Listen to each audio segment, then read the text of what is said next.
Am I right? So this is called the high solo macerator, which is intended only for maceratable products such as this.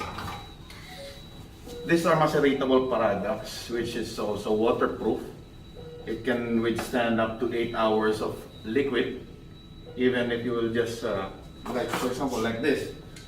It's been sitting here for maybe around 10 minutes now. If you can see, it's still not leaking, and this will last for about 8 hours. So this is actually manufactured by our company here in Saudi Arabia, in Al-Hasa. We have the manufacturing facility here. Then we supply also the machines.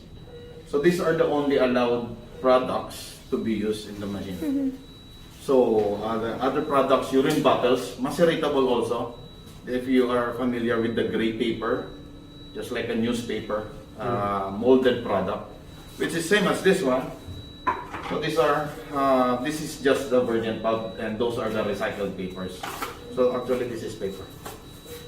So it's just simply tearable, which you can put directly to the machine with, including human waste, and only human waste. No gloves, no hard objects, no syringe, no plastic caps or medicine capsules, like covering plastics like that, because the machine cannot process those. So this one is actually connected to your mainline drain system, which once processed, this will turn down into like somewhat sludge type. So it will be like a fiber, very small fiber, and it will just go to the drain, and biodegradable, of course, paper. It will go directly to your sewage system. Then the system is included, has included a disinfectant. So in every cycle, this one is pumped inside automatically. Every after cycle, then it disinfects the whole chamber itself. So you will not be worried of infectious, anything infectious inside the chamber, unless of course from the outside, which is normally because you will be holding or touching the machine itself. This is not an automatic one, it's a manual. We have the automatic and the manual, but the automatic, I think, the hospital decided to go with the manual for the size. So this is solo because it's intended for only one piece at a time. That's why it's called solo. So no more than two. I think two is acceptable because this one is almost two pieces, right? This one can handle, the machine can handle this size, so two of this, and for sure only one of this at a time. So with regards to the operation, it's just simply like this is the handle, this latch lever, this is open. If you will, for example, you're holding waste here, for example, tissue is okay, by the way. You can put toilet paper, for example, you clean the patient. Especially this one, these are used for example, morning baths. Then you use tissue paper or maceratable wipes, because there are some maceratable wipes now. So once you use it, you can throw it down there inside with or the soapy water or something. Then you will just push this one a little.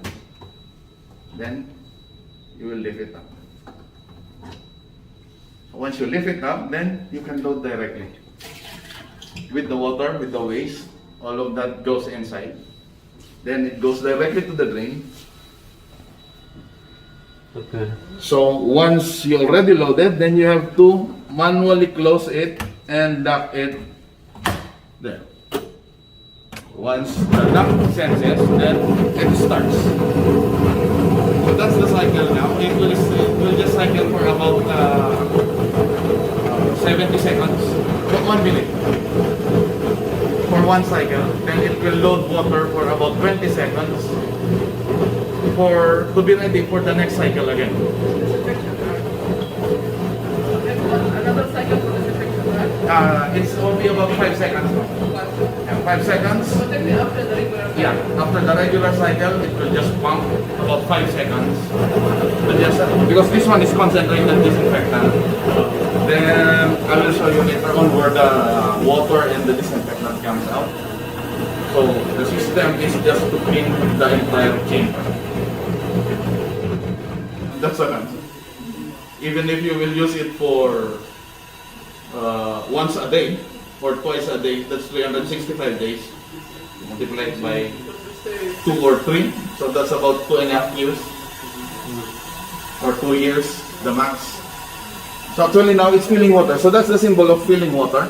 You can see it's like lit on amber color. So there is a symbol of filling water, a cycle, and a ready symbol. So ready means you will see a green round button here. Actually, once the cycle is started, please don't try to open it up because the water might spill out. But anyway, there's a safety precaution. Once you lift it up, it will shut off the water. But there is, of course, the pressure. Yes, yes. The pressure has something in it. Yeah. So actually, the water comes out from this side. So it sprays all over the round. Then it sprays around the chamber. Now, if you can see, we put the item. But for the tissue, I cannot put the tissue directly there without this cover. I cannot put the tissue directly. You can put tissue directly. Not just toilet paper on there. There are some tissue that's a little bit thick. And this just like paper towels. Something like that. Yeah. I think once you put the paper towels there, it will have to do 2 cycles. You have to repeat it. Once you see it that there's still something inside, then you have to repeat it. Or otherwise, on the next cycle, once you put not same as that one, it can go. It will flash. But in the case of somebody will inspect, for example, then you forgot that you put the paper towel there. That's it's a little bit Embarrassing. yeah.